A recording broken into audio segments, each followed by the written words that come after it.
Hello lads, ladies, gents, ladettes, whoever, whatever, welcome back to another video. You ever see something that makes you just go, hell yeah, in your head? Because I do for a lot of things. Dinosaurs, old muscle cars, a new video from my friend Baby Arms. Nice.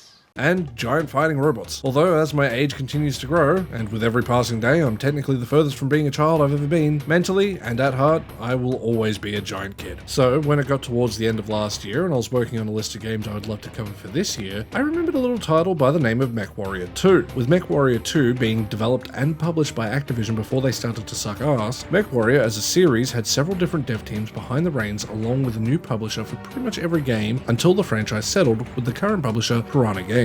Despite all this, the series as a whole is pretty similar in their core design, which, given the 12 titles across the franchise over the last 34 years, is pretty damn impressive. Sure, they differ technically from game to game, but for the most part, if you play one, you'll understand what to expect from the next. However, for today's video, we are only going to be focusing on MechWarrior 2 31st Century Combat. Taking place in the year 3057, MechWarrior 2's plot is rather expansive in what you would expect for a sci-fi epic, so I will do the best I can to summarize. For the sake of time, we are going to skip a lot of things. With the in-game universe consisting of two main groups known as the Innisphere and clans, we follow the clans as they deal with an ideological conflict between them. These clans are broken up into either Crusaders or Wardens respectively, with Crusaders wanting to return to the Innisphere as conquerors, while the Wardens see themselves as protectors of the Innisphere. Eventually the Crusader faction won out and the clans returned to the Innisphere as an invasion force containing a small fraction of the clans including Jade Falcons, Clan Wolf, Smoke Jaguars, and the Ghost Bears. The invasion force consisted of Crusaders and Warden clans, chiefly the Clan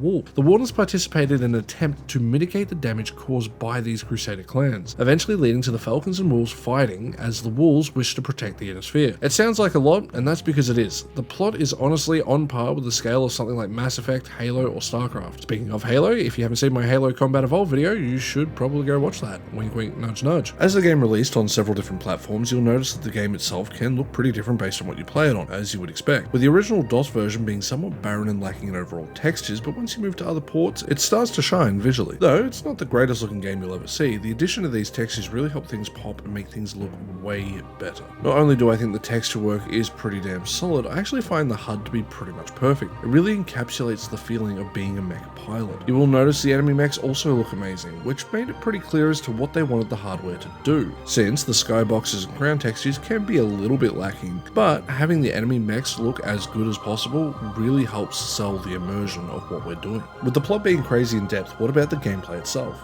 Well, for 1995, it's as amazing as you can expect. Getting access to 18 different mechs and having the ability to customize them with different weapons and armor, the amount of combinations you have access to is on another level, which is actually a staple of the series as a whole. It also has two campaigns, being the Falcons and the Wolves respectively, meaning the gameplay would continue to evolve as you would find combinations that would work for you based on the missions you were doing. Overall, the mechs handle and feel how you would expect, like a tank, yet the overall gameplay is somehow smooth and pretty damn responsive. It's no Doom, but hey, for what it is, it still plays pretty damn well. The game's overall control, however, is where some people might be turned off. Not because it's bad, but it is a little bit more complex than you would like. It's no Steel Battalion, but it's not just a simple shooter. There are a lot of things to keep in mind at any given time. Not only your ammo count, are you overheating? What body parts are damaged? Where are the enemies? What's my objective? Why am I not subscribed to Karlik on YouTube? Subtle plug. I apologize for nothing. The game, for lack of a better term, is pretty damn hardcore. It isn't a game made with a casual player in mind. And I don't mean that to sound gatekeepy or anything like that. Honestly, I think you should play it. If you understand what you're heading into, the game becomes a lot more enjoyable, since the game expects you, the player, to get used to it, rather than it trying to dumb itself down for you. And I say this because the game is not easy. You can die pretty damn quick and more often than you would expect, especially when you take on multiple mechs. They are just as dangerous as you. For every bit as strong as you might be, so are your enemies. So it's going to come down to skill and just a straight up mastery of the gameplay, which is how I feel most games should be in my opinion. Not saying every game has to be overly difficult or anything like that, but I do think they should expect the player to master the gameplay mechanics. And considering you're going to play over 30 different missions if you decide to do both campaigns, I think it's fair to expect that you will master these mechanics. And while doing all these missions, you're going to have to listen to the in-game sounds, and my god, are they pretty damn dope for what this this game is. Sure, the sounds aren't as realistic as you would expect for a modern day, and are a little bit cheesy overall, but it sounds how you would expect, especially for a PS1 era game. And while you're walking around in that metal machine of doom, you are going to have to listen to the game's incredible soundtrack. With a wide variety on offer, yet fitting of the overall sci-fi theme, MechWarrior 2's OST is second to none on the platform. Having the ability to be ambient and just there when it needs to be, to having the ability to getting your heart racing and causing a sense of dread when it decides to use those synth instruments. I always bring up Tekken 3 as an example of an OST I go out of my way to listen to from the PS1 era of games. And honestly, MechWarrior 2 is on that list as well because it's just as good, if not better, in certain ways. Using a wide variety of music scales, it can get a more traditional sounding tone you would expect, along with giving us some stuff that may have a bit of a Middle Eastern flair by the use of the harmonic minor. It is a game that I think is truly ahead of its time, and probably still the best in the series to date.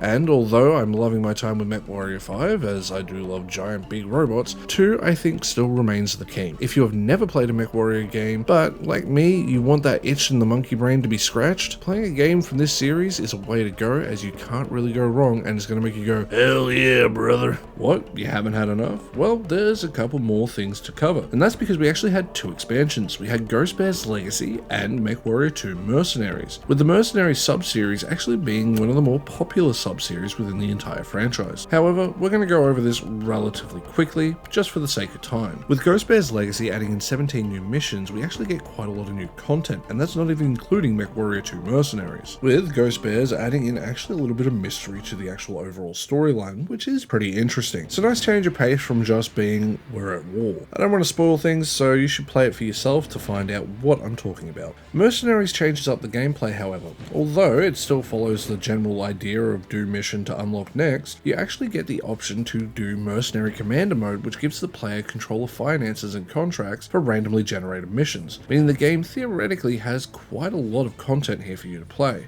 And if you're a giant MechWarrior fan, this is definitely one you should be getting your hands on. Sadly though, mech games seem to have seen an overall decline in their popularity. It's not to say they haven't been around or done well, but for the most part you don't really see them as the mainstream game everyone's playing. So hopefully in the future we can get some more hardcore mech games. As to my knowledge, the last one we got was MechWarrior 5. So if you know any other hardcore mech games that do exist, let me know in the comments below. And with that, lads, ladies, gents, ladettes, whoever, whatever, it brings us to the end of another video. I hope you enjoyed this look back at MechWarrior 2. I know we didn't really cover the expansions in all too much depth. However, if there is enough interest, maybe some point down the line I will do a more in-depth look into both of these games as a single video. If you enjoyed this video, please consider hitting that like button. If you want to go that extra step, hit that subscribe button. If you want to go that extra mile, you can support me on Ko-fi for just $1 a month like these lovely people here.